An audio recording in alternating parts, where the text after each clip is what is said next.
Fala gente, Cláudio Alvim aqui. Antes de mais nada, bem-vindo. Quero compartilhar com vocês um pouquinho dessa minha experiência de como tem sido nesse primeiro ano de entrar nesse mundo do FPV. E realmente, como eu coloquei no título aí, é entrar num universo totalmente desconhecido. De onde veio a minha curiosidade para começar a aprender sobre drone FPV? Eu já voava os drones estabilizados da DJI e há algum tempo atrás teve uma atualização que possibilitou que esses drones estabilizados pudessem ser usados com os óculos da DJI. Beleza, comecei a pensar na ideia de poder voar o meu drone com um óculos, para de repente ter uma visão diferente, uma experiência diferente enquanto eu estivesse voando. E aí, por onde começar? Claro, vou pesquisar no YouTube. E nas primeiras pesquisas, muito rápido, eu vi que tinha muita gente falando sobre FPV e muita gente muito competente. Já era. Naquele momento o bichinho me picou. Aí eu falei, eu quero aprender esse negócio. E quanto mais eu ia pesquisando, quanto mais eu ia assistindo, quanto mais eu ia lendo, mais eu descobri que eu tinha muita coisa para aprender. Eu fiquei realmente muito perdido. E aí eu pensei por onde de fato começar. Não fazia ideia. Eis que um dos vídeos que o algoritmo me sugere é de um cara meio desconhecido aí que chama Joshua Bardwell. Não é desconhecido, né? Quem pesquisa sabe que esse cara é uma baita de uma referência, principalmente pra gente começando. Vou deixar aí o link do canal dele, super recomendo. Vai lá, tem muito conteúdo, é uma referência muito boa para mim e com certeza para muita gente que está aprendendo. Além do Joshua, eu caí em outros canais que são muito bons também e aos pouquinhos, nos próximos vídeos, eu vou citando aqui para vocês outros canais que vale a pena dar uma checada, tanto de gringos quanto de gente brasileira. Vale a pena lembrar que tem uma galera daqui também mandando bem no FPV. E aí, chegamos num ponto crucial. Decidi, eu vou aprender esse negócio. Por onde começar? Os principais pilotos de FPV dizem a mesma coisa. Você quer aprender a voar? Compra um controle e vai praticar no simulador. Por quê? Porque você vai derrubar. Então é melhor você gastar uma vez no simulador, derrubar quantas vezes quiser e não ter que gastar com a manutenção de um drone. Se você vai voar e ainda não tem a noção de como os controles respondem, como que é a dinâmica de voo, invariavelmente você vai derrubar, você vai quebrar seu drone, você vai ter que fazer uma manutenção e vai ficar algum tempo esperando receber peça, algum tempo decifrando ali como fazer essa manutenção, porque também não é simples logo que você entra nesse universo. Então eles me convenceram, vou comprar um controle e começar pelos simuladores. Escolhi o modelo, que mais pra frente eu vou dizer para vocês qual foi e o porquê que eu escolhi esse. Mas enquanto não chegava, o que eu fiz? Vou dar um jeito para já começar a experimentar.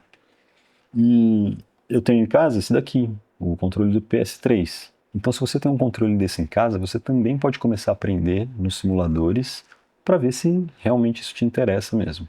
E toda essa minha pesquisa inicial foi há mais ou menos um ano atrás. E eu achei interessante mostrar para vocês como que foi a minha experiência lá no começo com o controle de PS3 mesmo.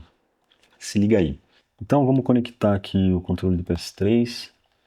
Vamos ver se ele identifica. Aqui ó, clicando direto no botão do PlayStation, ele já abriu a Steam para mim. Eu já tenho o Steam instalado aqui, já tenho alguns simuladores que eu uso. Vamos ver se ele nativamente, o Steam consegue ler esse controle. Para quem não tiver conseguindo a compatibilidade com esse controle do PS3 no Mac, eu vou deixar o link para o script, que é só você rodar esse script e ele ativa o controle do PS3 no Mac. Lembrando que a conexão tem que ser via cabo.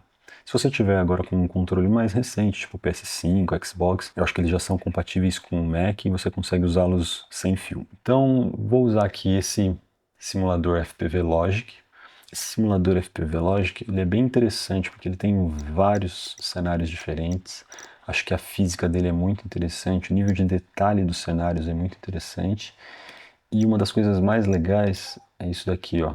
Quando você escolhe o drone, você tem vários modelos diferentes já de drone aqui. Então, desde os Tiny Whoops 65mm, um de 75, um Toothpick que a galera chama, que é semelhante o tamanho aos Tiny Whoops, mas não tem o Prop Guard, a proteção de hélices, e assim vai. Até os 6 polegadas aqui. A maioria dos simuladores você vai ter essa possibilidade também de personalizar os rates, que é como o drone vai responder a cada comando que você der no controle. Antes de voar, acho que é importante a gente vir aqui na tela inicial, nas configurações. Então aqui, ó, controle. Ele já identificou aqui o meu controle do PlayStation. Isso é super importante, você mapear cada controle, cada movimento do stick do seu controle, qual ação ele vai dar. Então, o modo mais comum de voo é o que é chamado de modo 2. No joystick da direita você vai ter o pitch, a angulação para frente e para trás, o roll, que é virar de um lado para o outro, o yaw também está ligado com virar, mas depois eu vou entrar em mais detalhes quando a gente estiver voando, o que é a diferença de cada uma dessas. E o throttle é basicamente a aceleração que você tem do seu drone. Então, é muito fácil você configurar isso, tem um monte de tutorial na internet também como você mapear esses controles, mas se alguém tiver alguma dúvida específica, me manda mensagem aí, eu tento ajudar particularmente cada um. E uma coisa super importante, lembrando que eu estou com o controle de videogame, que tem uma diferença crucial em relação ao controle de FPV, que é esse joystick da esquerda aqui.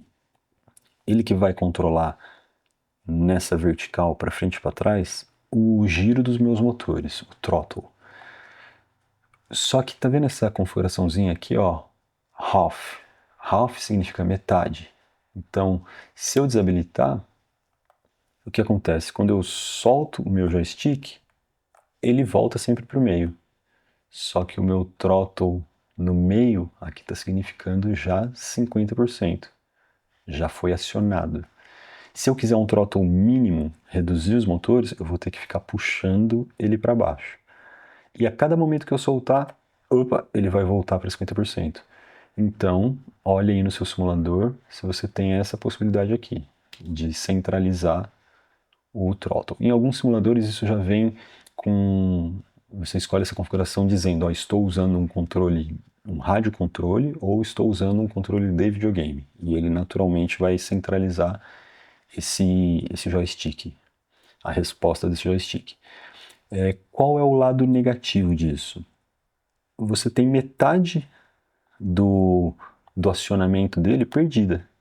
Então, a resolução que você tem, os passos que você tem para controlar de 0 a 100, a sua aceleração, é cortada pela metade, porque inicialmente você teria todo esse range da parte mínima até a parte máxima, e na verdade agora eu só vou ter dos 50% para cima. Quando eu comecei a voar nos simuladores, usando primeiramente esse controle, eu usava um simulador que não tinha essa possibilidade. Então era muita vontade mesmo de aprender. O que eu fazia? Eu tinha que ficar compensando o tempo inteiro aqui. Então, com pouquinho tempo de prática, com pouquinho de tempo de simulador, a mão já cansava aqui, de ficar segurando esse throttle para baixo aqui.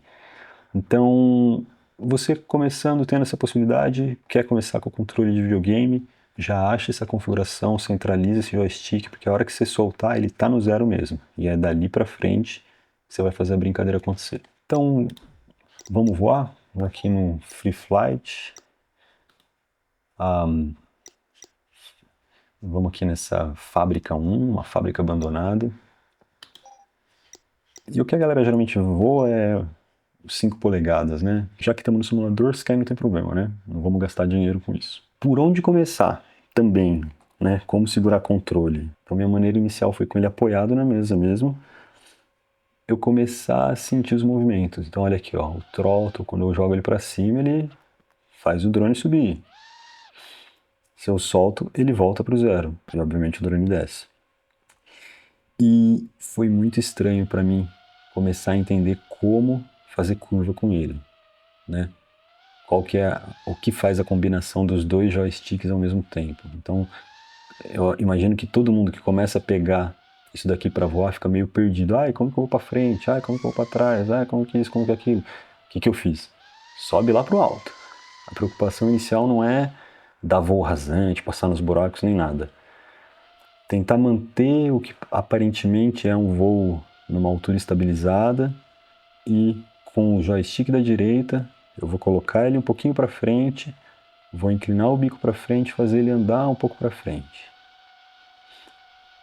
Vou tentar o joystick da direita colocar para o lado direito para ver o que faz. Ó, isso daqui já quer dizer que eu estou saindo da área nesse simulador, da área de cenário, assim, então ele dá esse ruído. Então, estou descendo um pouco, mas tudo bem. Então, o joystick da direita, se eu virar para o lado, o que ele faz? Se eu virar para o outro, o que faz? Mas ainda não estou fazendo muita curva, né? O da esquerda. Comecei a experimentar o que era cada coisa. A principal dica para você começar a voar, você quer fazer curva, é com os dois joysticks que você vai virar. Então eu coloco os dois para a direita, os dois para a esquerda, e você vai dosando o quanto que você quer de curva e vai pegando a memória muscular de cada um. E aos pouquinhos você vai começando a baixar o nível de voo, achar alguns gaps, algumas passagens aqui, começa a riscar, sobe um pouquinho, faz uma curva, desce um pouquinho. E lembrando, faz um ano que eu já estou voando esses droninhos, faz um ano que eu pratico simuladores de vez em quando. Então, essa não foi a minha reação quando eu comecei a voar, tá? Eu acho que como a maioria de nós que começa a voar, a gente fica bem perdido com os controles. Então, para fazer um cruising assim mais suave, controlando um pouco a velocidade dele, leva tempo, tá? Não desiste não, porque leva tempo mesmo. E fazer umas descidas quando você quer, ter um pouquinho mais de precisão, uma certa precisão nos espaços que você quer passar, quando você quer subir, quando você quer descer, enfim. Aqui já estou brincando um pouquinho sem fazer muita alegoria, mas dá para ter uma noção de como a gente consegue ir movimentando o drone. Então é isso, queria contar para vocês um pouquinho de como foi esse começo. Lembrando que você não precisa de muito para começar. Enquanto eu ainda estava esperando o controle, eu dei um jeito de fazer funcionar esse controle que eu já tinha em casa, porque a vontade realmente era de aprender isso daqui. E eu estimulo qualquer um que queira, porque quando o bichinho pica, não tem mais volta. Então o mais importante é você não ter pressa para alcançar os objetivos. Queria deixar mais uma indicação aqui. No canal do Joshua Bardwell tem uma playlist ensinando os movimentos básicos desde o começo. Acho que são 20 aulas que ele tem até hoje nessa playlist, ensinando os principais movimentos bem do comecinho. Então, primeiro só levantar o drone, depois colocar ele para frente para ele começar a ter um movimento, e ele vai explicando o porquê que o drone age de um jeito, o porquê que age de outro, o que você tem que fazer para compensar um movimento, compensar outro. E eu segui toda essa playlist dele, me ajudou muito a ter essa noção inicial.